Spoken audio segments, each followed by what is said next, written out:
this is Michael Buffer, and let's get ready for KnockOut TV. Welcome to KnockOut TV, Benjy Esteves. Oh my God, one of my all-time favorites, man. I've loved you, and I've never had you on the show. I know. And I've known you for over 10 years now, easily. I hope I was worth the wait. Oh, dude, you're the best, man. I love you, and you know that. It's great to see you. And we're here at the Atlantic City Boxing Hall of Fame, and you're being inducted. That's a great honor. Absolutely, man. I've been very fortunate in my career, and it's nice to be acknowledged by your peers. And I'm very excited for my family as well as for myself. It's wonderful, wonderful. Give me a fight that was just that maybe you got caught up in, or it was just. I know you're a pro, but is there a fight that stands out that you just kind of got caught up in it, saying this is like just a crazy fight, or does something stand out? Well, when I did Prince Nassim against Kelly, that was pretty exciting for me, due to the fact that Prince took 12 minutes to get into the round, so the anxiety is always there. So that was one of them, and perhaps when Triple G fought Canelo, number 2, there was big crowd.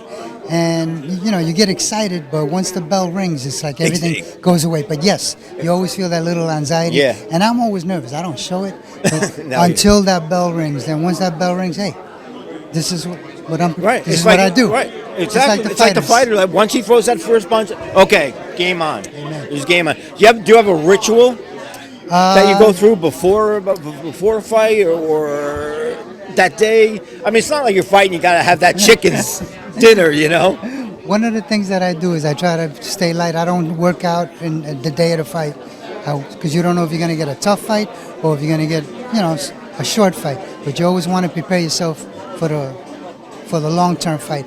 But one of the things that I like to do, especially when I'm prepping, I like to get all my stuff ready. And when I'm getting ready for the fight, I do everything from the left side first. My left sock, then my right sock. And I learned that from Rudy Battle, who's also being inducted in this year's Atlantic City Boxing Hall of Fame. Ironically, he's one of my mentors as well. So yeah, the little things that you do. Yeah, no, that's it. I love that stuff. Now, back in the day, the referee was part of the scoring team. Yeah. Are you like, thank God I don't have to do that? Well, I had to do it once because there was a judge that was got caught up in traffic or something, and I judged one match. That's my only judge. But I don't need. Personally, I don't have a problem with it, but I'd rather not do it. We are looking for headbutts, fouls, low blows, point deductions, right. And you don't want to lose track of that and have another. Yeah, because you're watching it in a whole different way. Exactly. Plus, when you watch a fight on TV, when I critique myself, sometimes I see different things than a judge who's sitting at ringside. So I would rather not do it, to be honest with you. Is there ever a fight where they made the announcement and the winner is, and you're saying, and you're raising the hand and you're saying to yourself, really bad decision? It's had to happen. I'm going to be honest with you, okay?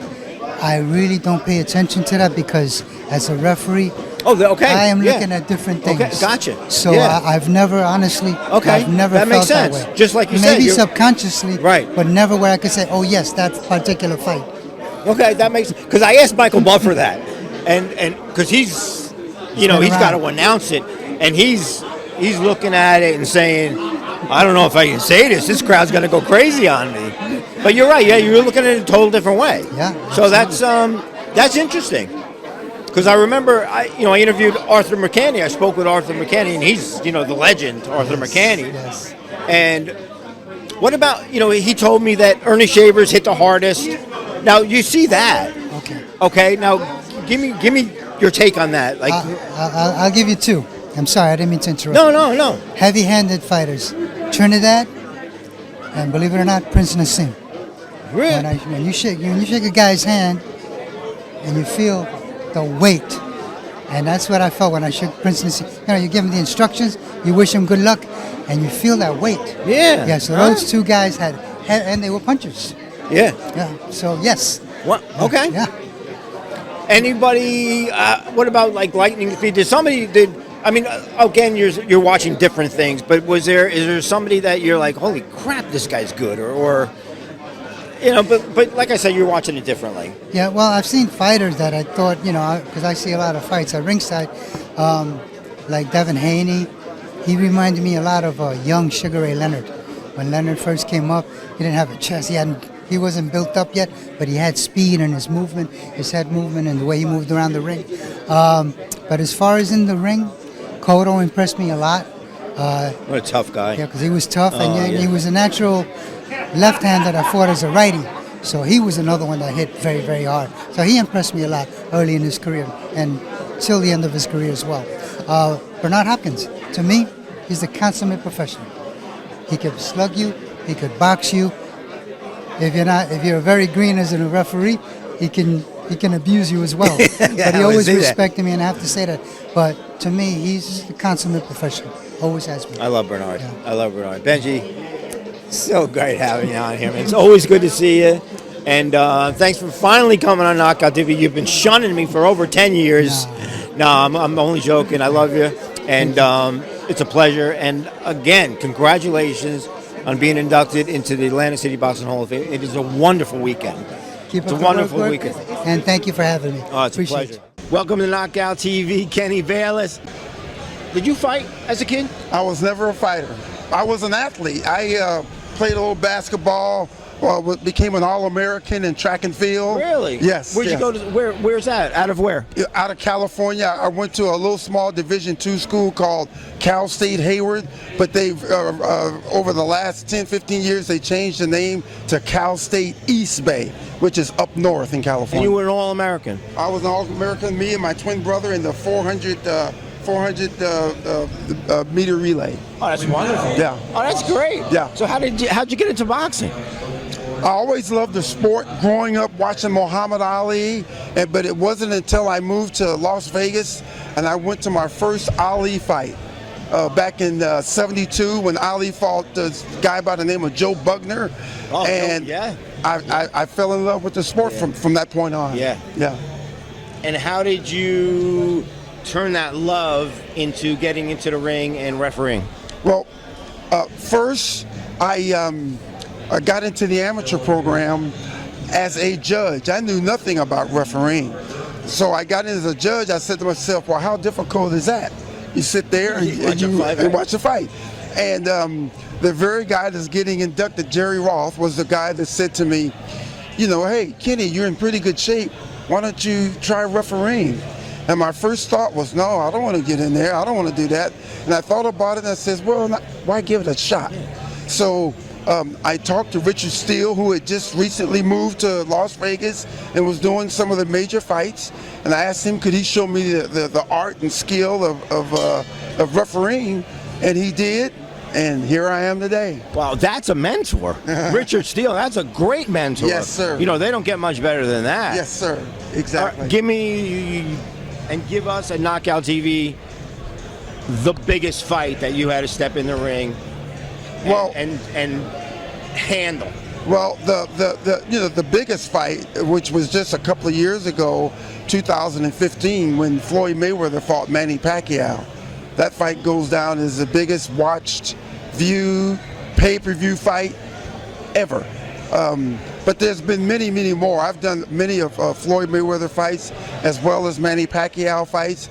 But there's been a lot of great ones that I've refereed. I've been very and truly blessed. Okay, so us as fans and to the millions of people watching Knockout TV, we're upset with you.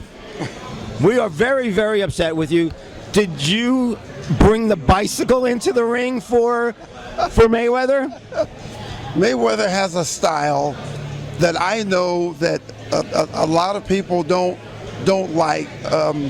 A lot of people are conditioned to the Rocky style fighter, the guy that goes in there and stands there and just go toe to toe, blow to blow, and he doesn't create that style. He likes to move.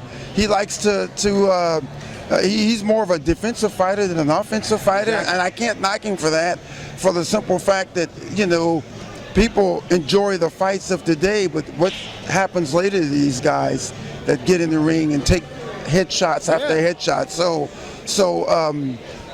You know, I can't be mad at him about that. I'm mad at you. We could be mad at you. You could be mad at me. Because you had control out of that. You had control out of that. Exactly. But you know what? That's the fight game, though. You don't want to get hit.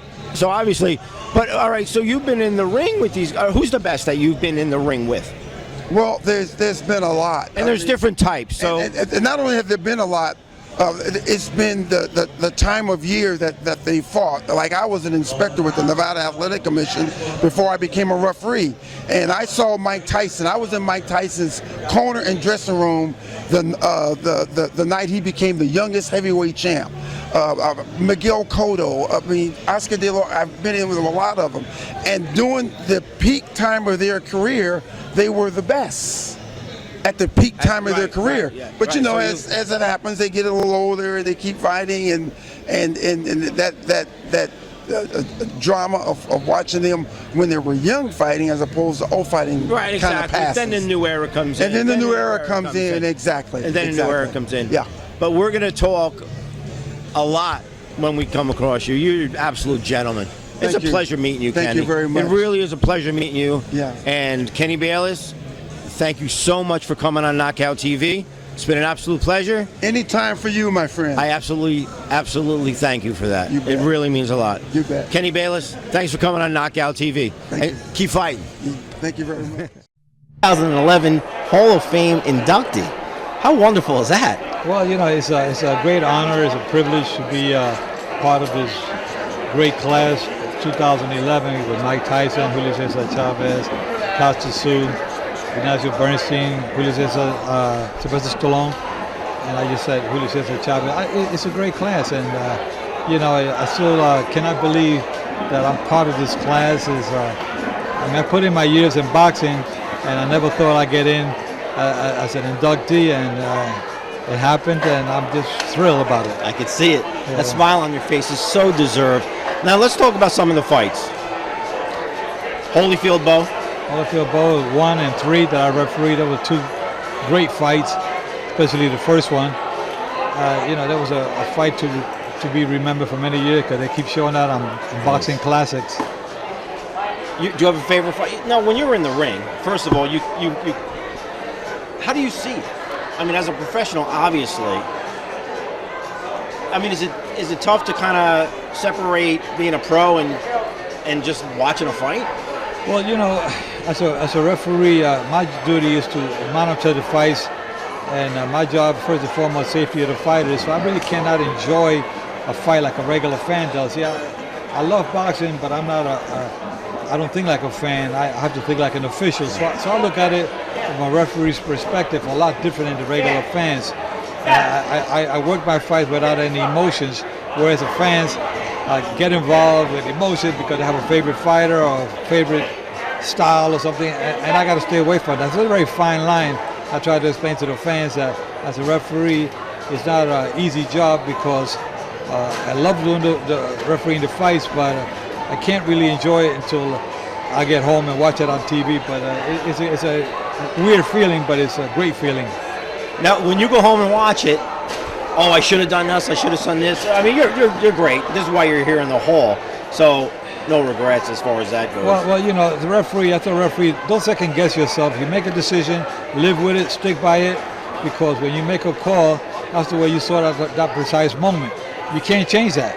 You know, so if you watch it on TV, you can say you can say a lot of different things about the way you worked, but that's not the way it's supposed to be. You make a call, you see it the way it is, and you call it, stick with it, and live with it, because whether you made a mistake or you did a great job, you gotta live with it. If you make a mistake, learn from your mistake, but try to minimize those mistakes, because we're gonna always make mistakes. Absolutely, that's well said. Now let's go back a little bit. Before you were a referee, you were a fighter, and a pretty good one. I was a decent fighter. And a modest one. Well, they used to call me Kit Candlestick. I was so skinny. Kit Candlestick, one blow and I was out.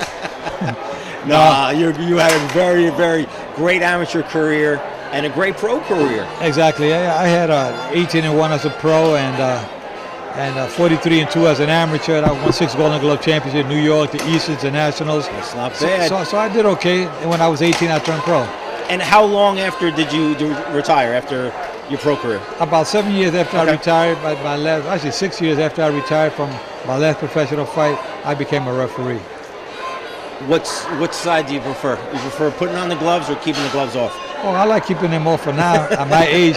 But when I was fighting, I loved every moment of it. And my dream was to one day be inducted into the Hall of Fame as a world champion. Couldn't do that, so I came in the back door and made it in the Hall of Fame as a referee. You didn't come in the back door. You are well-deserved, and a pleasure meeting you and pleasure having you on Knockout TV. Joe Cortez, 2011 Boxing Hall of Fame inductee. Congratulations, Joe. Thank you. You're very welcome. My name is Joe Cortez, international boxing referee from Las Vegas, Nevada, the boxing capital of the world. Check out Knockout TV. Great show. And remember, guys, I'm fair, but I'm firm.